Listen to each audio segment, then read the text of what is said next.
te digo.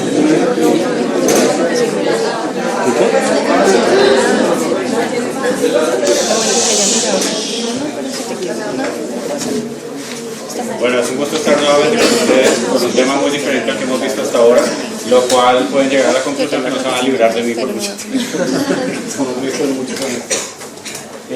Se puede imaginar que como neurocirujano pediatra muchas veces he tenido que dar malas noticias a los padres de un paciente o a veces a un paciente también que ya está en capacidad de entender, y no es una tarea fácil. Uno no siempre es bueno en esto de inmediato. Hay cosas que uno tiene que aprender, tiene que saber, tiene que refinar. Tampoco es por instinto o por ver cómo lo hacen los demás. Uno aprende de ahí, uno aprende cómo un profesor le comunica una mala noticia al paciente, o uno tiene una idea de cómo hacerlo por diferentes cosas y vivencias que ha tenido, pero la mayoría de esas técnicas se pueden refinar para que lo hagamos lo mejor posible y ya vamos a ver por qué. No es una situación infrecuente que ustedes como médicos se enfrenten a tener que darle una mala noticia al paciente y a su familia, pero desafortunadamente algunos profesionales, no solamente en medicina, puede pasar en enfermería y en otras disciplinas, carecen de conocimientos y técnicas psicológicas para que la comunicación que proporcionen sea efectiva, pertinente y veraz, y que además no cause un impacto negativo que afecte el curso de la enfermedad y el tratamiento de ahí en adelante, porque ese es el problema cuando una noticia de esta se da de una manera inadecuada. No es solamente que pobrecitos o que podamos ser crueles o no, sino que realmente puede impactar de ahí en adelante cómo se desarrollen las cosas. Es un deber ético del médico contar con competencias comunicativas adecuadas para informar noticias que puedan tener un impacto emocional en las personas y alterar el curso del tratamiento. O sea que esto no es solo porque es chévere o porque es un tema que nos apasiona a algunos, sino porque en realidad es nuestro deber hacerlo bien. Como médicos tenemos que aprender a diagnosticar bien, a tratar bien, a prevenir cosas, a rehabilitar cuando sea aplicable, pero también una de las competencias que uno tiene que desarrollar cuando se está formando en medicina es ser un comunicador. Hay algunas competencias que como comunicadores debemos desarrollar los médicos, y eso empieza desde el estado de pregrado y no para, sino que continúa en la residencia, como especialistas y en todos los momentos que hacemos un acto médico. Tenemos que desarrollar con penetración, confianza, relaciones médico-paciente éticas, tanto con el paciente como con su familia. Debemos ser capaces de presentar y sintetizar información relevante y nuestras perspectivas en juntas o comités interdisciplinarios, o sea que no solamente debemos comunicarnos con el paciente y la familia, tenemos que saber comunicarnos con nuestros pares. Y eso es importante porque eso hace que la información sea más segura y más efectiva en el curso de tratamiento de los pacientes. Explicarle de una manera precisa a los pacientes, a los familiares, a los colegas y a otros profesionales de la salud con los que trabajamos dicha información. Desarrollar un entendimiento común de los problemas, planes diagnósticos y terapéuticos con este mismo grupo de personas. Diligenciar apropiadamente la historia clínica y todos los formatos. A veces pasamos por encima, semiología, nos parece a veces innecesario tener que escribir tantas cosas, pero la comunicación escrita también es supremamente importante y tiene implicaciones no solamente médico-legales. No tenemos que hacer una buena historia para que después nos podamos defender ante un juzgado, no, ese no es lo más importante. Lo más importante es porque ahí queda consignada toda la información relevante del paciente que otros colegas van a leer o que el personal de enfermería y de otras disciplinas van a leer, para que todos hablemos el mismo idioma en pro del bienestar del paciente. Comunicar efectivamente información oral o escrita en encuentros médicos. Hay que saber hacer un póster, hay que saber hacer una conferencia, hay que saber escribir un artículo. O sea, nos comunicamos de miles de maneras actualmente con las redes sociales también, y como médicos debemos saber comunicarnos bien. Hay algunas situaciones especiales en las que tenemos que refinar más todavía. O sea, en general debemos ser buenos comunicadores, pero ¿cuándo tenemos que ser los mejores? En situaciones difíciles. Una de esas es dar malas noticias, en lo cual se va a enfocar la conferencia de hoy. Cuando tenemos que discutir con un paciente o con su familia, generalmente con la familia, una orden de no reanimación.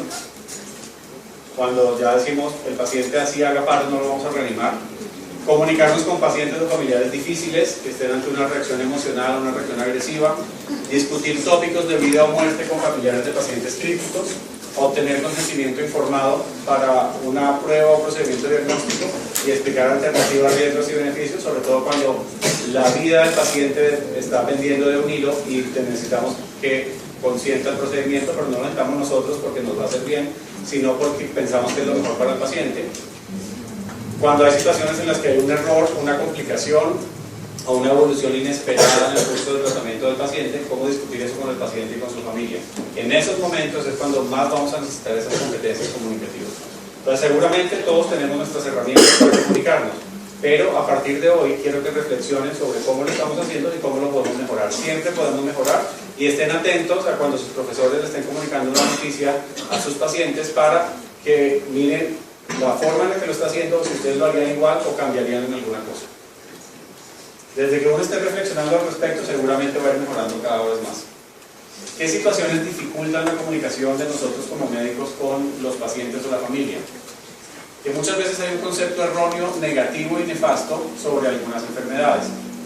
Por ejemplo, actualmente para nosotros, la diabetes es una enfermedad crónica, fácil de diagnosticar, fácil de tratar, las personas pueden vivir 60 años perfectamente después del diagnóstico y van con su tratamiento y se mantienen ahí bien.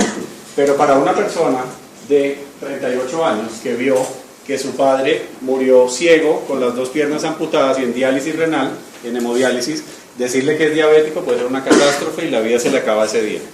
Así tenga la glicemia en 145 y no tenga ninguna complicación todavía y se pueda tratar fácilmente con hipoglicemiantes orales. Entonces, el concepto de uno puede ser desde una perspectiva, pero el concepto del paciente o de su familia puede ser totalmente nefasto o puede ser muy distinto al que uno tiene.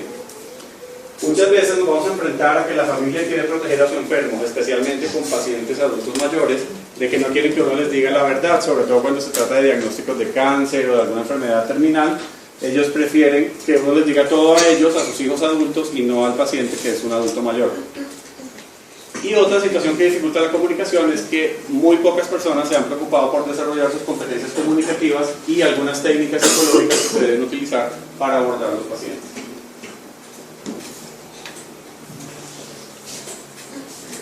Una mala noticia tiene diferentes formas de definirse, pero esta definición de Alves de Lima, que está publicada en un artículo que se llama ¿Cómo darle una mala noticia al paciente y no morir en el intento?, dice que una mala noticia es aquella que drástica y negativamente altera la perspectiva del paciente en relación con su futuro. O sea que no es la bomba que uno suelta solamente con la noticia, sino lo que pasa de ahí en adelante, lo que realmente tiene importancia sobre cómo comunicar bien una mala noticia. Generalmente son situaciones graves o terminales, cáncer es muy común o alguna enfermedad grave, comunicar un diagnóstico de muerte cerebral, la presencia de malformaciones congénitas a una pareja que está esperando a su bebé con mucha ilusión, decirle no, tiene el corazón con transposiciones de pasos y con cosas que pueden ser muy difíciles para la vida del bebé, enfermedades crónicas, etc. Pero no solamente este tipo de enfermedades son malas noticias, no solamente el diagnóstico es una mala noticia, a veces puede ser un momento inadecuado o una incompatibilidad laboral. A una señora de 65 años que consulta por un vértigo, le hacen una imagen, de una neuroimagen le encuentran un aneurisma incidental en la arteria cerebral media que no se ha roto. Ustedes saben que cuando se rompe un aneurisma produce una hemorragia subaracnoidea, puede ser mortal o puede dejar secuelas graves, o en algunos casos se operan, les va bien y sobreviven sin secuelas. Pero la mitad se puede morir ahí en el sitio. Entonces, que se lo hayan encontrado incidentalmente antes de que se rompa y que le digan además que tiene tratamiento endovascular, ni siquiera le tienen que abrir la cabeza, sino que a través de un procedimiento mínimamente invasivo lo pueden ocluir por dentro. Para uno es fantástico, o sea, eso es una bomba de tiempo y se descubrió antes de que le hubiera causado algo grave. Pero le decimos esto a la señora 15 días antes de la boda de su hija que la lleva planeando año y medio. Uno dice, es obvio, primero la salud, pero para la paciente no. Para la paciente es el peor momento en el que le pudimos haber dado esa noticia, ¿cierto? Entonces la perspectiva cambia y el diagnóstico no era tan grave, pero para la paciente es una cosa muy negativa. Una incompatibilidad laboral. Un cirujano cardiovascular que está previamente sano, 55 años, y empieza con temblor esencial. El temblor esencial es benigno, no es Parkinson, no es degenerativo, es más o menos fácil de controlar, pero no se le va a quitar. Pero sí es una incompatibilidad laboral, no va a poder hacer una cirugía de alta precisión de ahí en adelante, o sea, su vida cambia de ahí en adelante. Entonces, el temblor esencial no es un diagnóstico grave ni es terminal, pero sí genera una incompatibilidad que cambia su vida de ahí en adelante. Entonces, la perspectiva de la mala noticia puede tener diferentes matices y no siempre solamente es el diagnóstico. Por eso cuando vamos a comunicarle al paciente las cosas, tenemos que detenernos unos segundos y pensar cómo va a impactar esto a esa persona. antes de esto, quisiera preguntarles si ustedes o han visto en su familia a alguien que haya recibido una mala noticia, o ustedes han tenido que comunicarla, o han visto a algún profesor comunicando alguna mala noticia. ¿Qué situaciones han sido?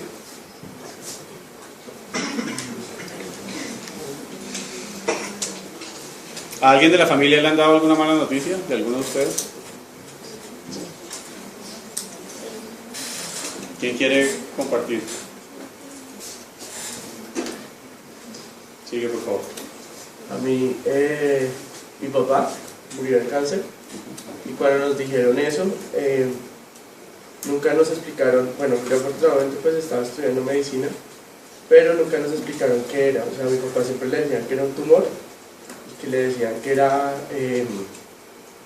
nunca le explicaron bien, le decían que era un tumor maligno, que no era como, nunca le definieron que era un cáncer, nunca utilizaron la palabra cáncer, a pesar de que ya pues, teníamos la biopsia, teníamos todo. Nunca se tuvieron como el atrevimiento de sentarse con mi papá y explicarle lo que implicaba era, todo eso, sino simplemente pues le decían lo siguiente a hacer. Entonces decían como, bueno, vamos para una biopsia, vamos a iniciar quimioterapia, vamos a... y así, pero nunca se sentaron con nosotros a nunca se discutió el diagnóstico ni lo que implicaba. Exacto. O sea, simplemente con la biopsia fue que me enteré yo y lo hablamos nosotros. Okay. ¿Qué impacto habría tenido en él si el médico le hubiera dicho, señor, usted tiene cáncer? Así directamente. Pues no sé. La verdad de pronto habría sido, pues de pronto más como aceptación de la enfermedad. ¿Pero de una o al principio le habría causado impacto? No, al principio obviamente causó impacto, ¿no? O sea, pues yo sabía y pues yo lo hablé con mi papá, pero digamos nunca, no sé cómo explicarlo, nunca le explicaron a mi papá lo que tenía, sino simplemente le daban el procedimiento a seguir.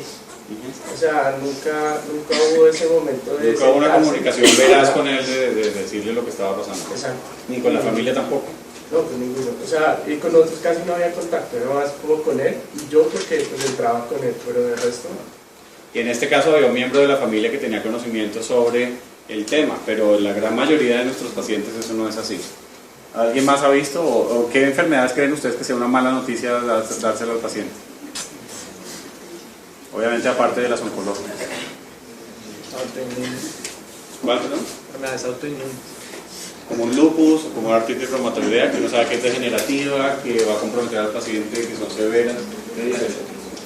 El diagnóstico de una infección por VIH suele ser muy impactante, aunque actualmente una infección por VIH es una enfermedad crónica, como hipertensión, como diabetes, y que tiene tratamiento y que la persona puede nunca en la vida desarrollar SIDA y puede estar con un conteo negativo y con unos CD8 y CD4 perfectamente normales. Pero tiene una connotación negativa en la sociedad, o sea, estar infectado por VIH implica un montón de cosas alrededor que la gente empieza a juzgar y por eso tiene una connotación muy negativa. A veces es más la connotación que se le da que el verdadero diagnóstico. ¿Ok? ¿Alguna más? Enfermedades neurodegenerativas como Alzheimer, Parkinson, la gente ya sabe que tienen una connotación también que la persona se va a deteriorar progresivamente. ¿Alguien dijo algo más? Tener que decidir amputar una parte del cuerpo a una persona es una noticia devastadora, aunque la persona sepa que no hay nada como salvar esa parte, es perder una parte de sí. Y en otras culturas, con mucha más razón, en otras culturas diferentes del occidental, digamos en China o en India, la amputación implica una serie de cosas que afectan su trascendencia.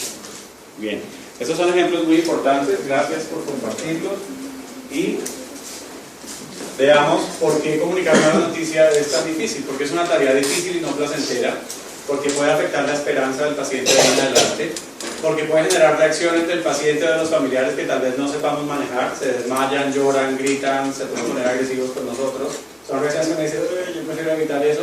Y de hecho mucha gente se lanza la pelota a otra especialidad, o interconsulta psiquiatría, o trabajo social, o enfermería, o le dice al interno, vale, y usted le dice. Eso pasa. De estudiantes no sé si alguna vez les ha tocado, pero hay médicos generales, especialistas que delegan al personal de formación esa responsabilidad de la mala noticia y no es quien tiene la responsabilidad, o puede hacerlo, pero con la supervisión de este profesional.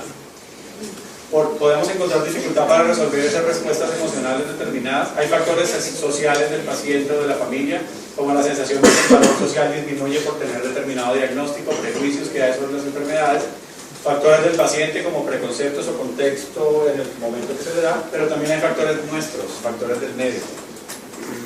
A ver, tenemos miedo de causar dolor. Si estudiamos medicina es porque queremos causar alivio, bienestar, salvar vidas, mejorar calidad de vida, etc.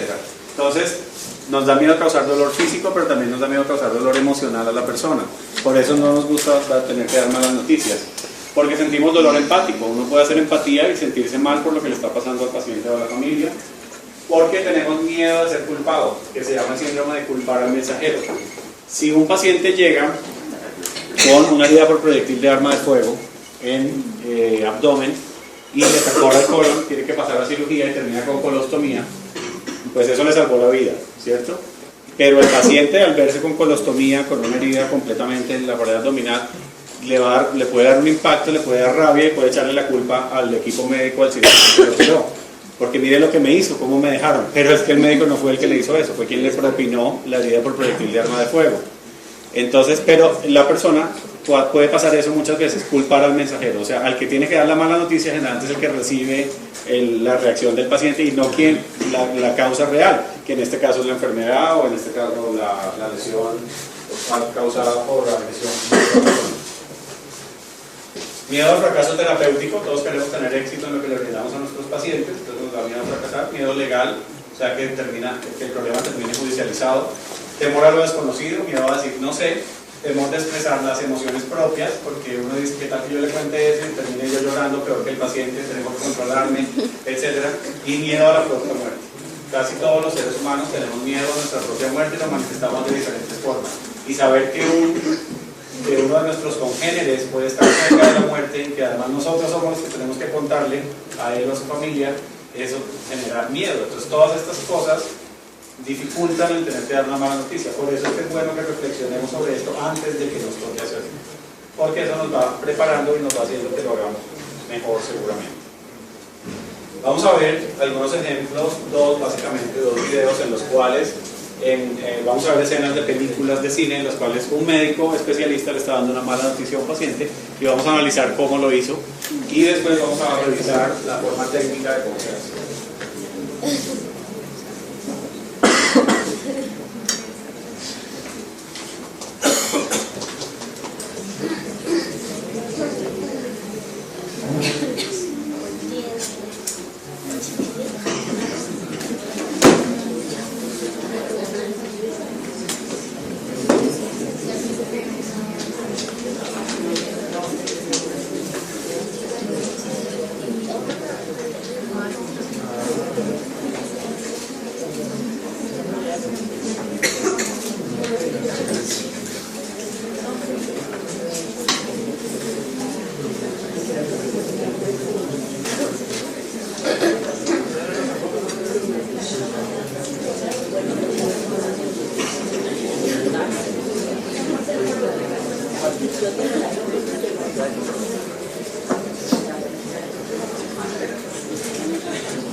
El primer video es de la película Willy, es una película de HBO para televisión, no es una película para cine.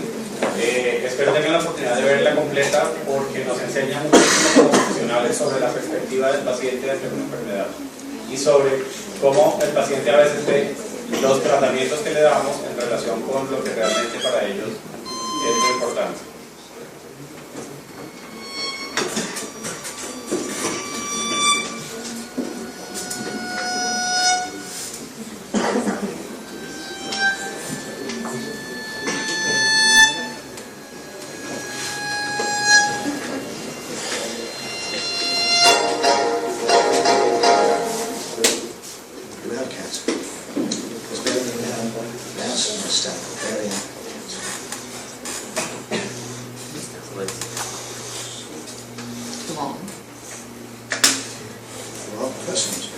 Like yourself.